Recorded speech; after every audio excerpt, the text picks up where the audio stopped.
It's time for the battle of the century. Ethan versus Byron for top drone of 2020. Let's see how it goes.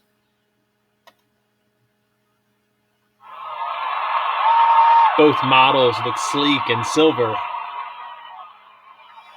They're taking off, carrying those puny little packages. Looks like the blue one, whichever that is in the lead. I think that one's Ethan's. They're landing. Oh, dropping off, taking off. Blue is still has a slight lead. Decelerating. Landing. Ooh, looks like it's Ethan by a hair. Congratulations, everybody. It's been a great season. I hope you guys have a wonderful summer and stay in touch.